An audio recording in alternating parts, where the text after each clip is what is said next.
कि आज के इस कार्यक्रम के बाद कल से बहुत लोगों का सम्मान बढ़ जाएगा।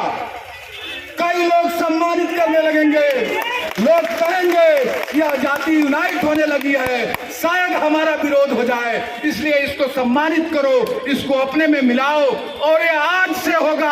आपको देखना है, यह निश्चित होगा। समाधान में अपनी भूमिका निभाइए।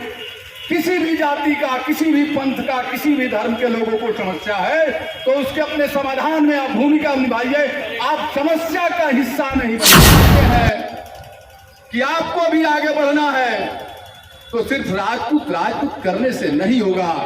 आपको वही स्वभाव पैदा करना होगा कि आपको सबको अपनाना होगा। जो वंचित है उसे गले लगाना होगा, जो समाज में पिछड़ गए हैं उनके लिए काम करना होगा। सिर्फ तौल और आधा पुराए, लेकिन सिर्फ एक बार आने से समाज में अलग नहीं लगेगा और अलग जगाने के लिए बहुत काम करना होगा। क्योंकि जो राजपूत जाति है यह स्वभाव से मजबूत है, दबंग है। यह अपने अभिमान के सामने किसी को लगाता नहीं है। तो इसलिए इसको एक प्लेटफॉर्म पर आने के लिए बहुत काम करना होगा। साथ में मेरे कई अभिभावकों ने इस कार्यक्रम को संबोधित किया है और यह कहा है कि इस जाति का जो छवि बनाया गया है वह अत्याचारियों का छवि बनाया गया। निश्चित रूप से यह सही है। 14वीं शताब्दी के बाद से, जब से हिंदुस्तान के संस्कृति पर हमला शुरू हुआ, सबसे पहले राजपूतों के स्वाभिमान पर चोट करने की कोशिश की गई और उन्हें अत्याचारी बताया गया ताकि यह समाज उन पे भरोसा करना, उनसे उम्मीद करना छोड़ दे। बाद के दिनों में यह दिखाया गया कि राजपूत अन्य जातियों को पीड़ा पहुंचाती है, उनका शोषण करती है। जैसा रामेकवाल भाई ने कहा कि फिल्मों में यह दिखाया जाता है। किसी भी स्वाभिमान को गढ़ने में या मिटाने में सदियों लगता है और राजपूत को नीचा दिखाने में भी सदियों लगा। लेकिन यदि फिर से इस समाज का गौरव वापस लाना होगा तो इस समाज के जो अगुआ हैं, जो आगे हैं, उन्हें राम की तरह बन जाना होगा। वन मतलब गांव जाना होगा। और राम ने जब अयोध्या को छोड़ के जंगल में गए तो उनके साथ सेना के रूप में बंदर, भालू, कोल बिल था। उन्हें सम्मानित करने वाला कोई नहीं था और बंदर और भालू के बल पर उन्होंने दुनिया को विजय किया। गौतम बुद्ध और महावीर जैसे लोग जब अपने घर को छोड़े तो उन्होंने अन्य लोगों के शरण में गया, वैसे लोगों के पास गया जिसको समाज में सम्मान नहीं था और वे लोग उन्हीं का होके रह गए। और आज यह मिसाल है कि पूरे दुनिया में बौद्ध जाति हिंदू से ज्यादा।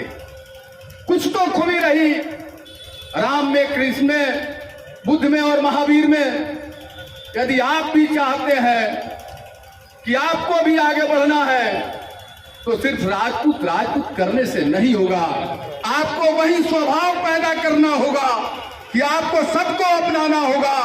जो वंचित है उसे गले लगाना होगा, जो समाज में पिछड़ गए हैं उनके लिए काम करना होगा।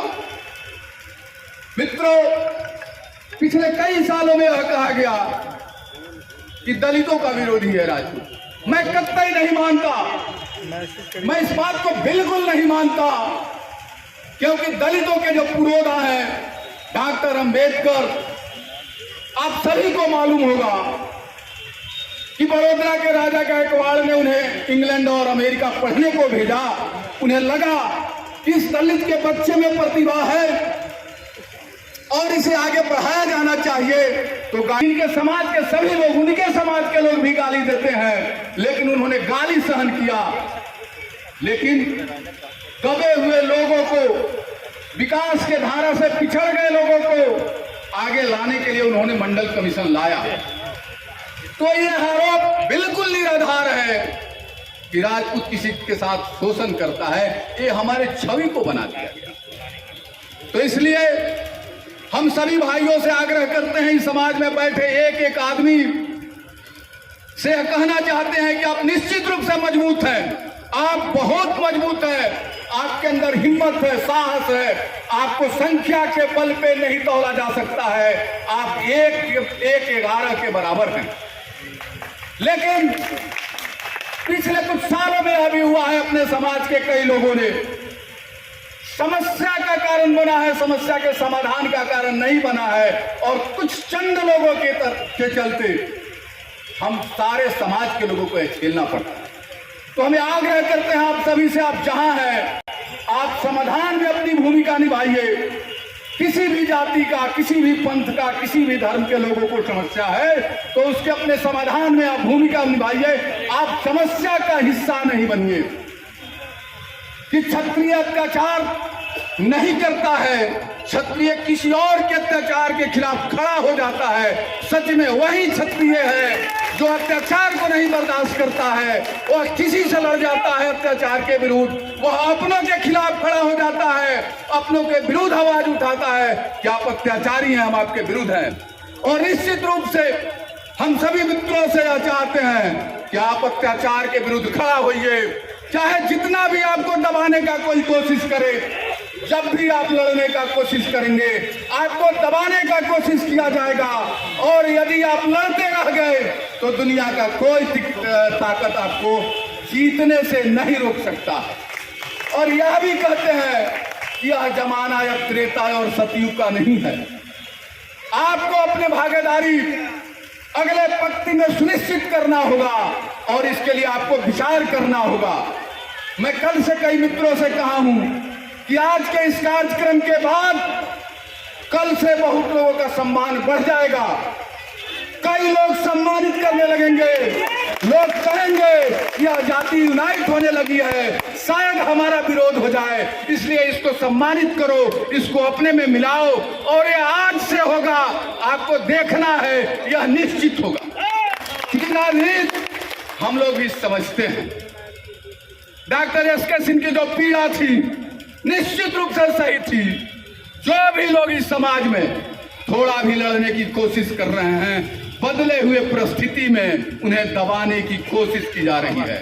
और इसलिए इस परिस्थिति में आप कहीं रहिए, आप किसी के साथ रहिए, लेकिन आप यह जरूर सोचिए कि आपके इस कदम से आपके समाज का और सभी समाज का कल्याण होगा, उसमें उसकी भलाई है। और यदि भलाई है तो आपको आवाज उठाना होगा, आपको उठाना ही होगा, तभी जाके आपका समाज आगे बढ़ेगा।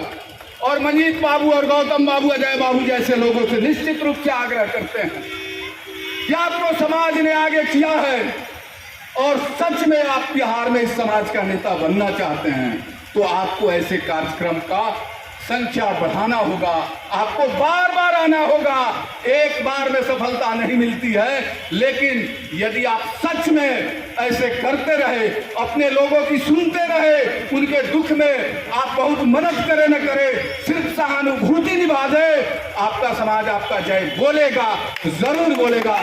इन्हीं बातों के साथ हम एक बार फिर से आप सभी का बहुत बधाई दे रहा हूं, आपके उज्जवल भविष्य के प्रति कामना कर रहा हूं कि आप जरूर इस बिहार में और इस देश में अपना छाप छोड़ें।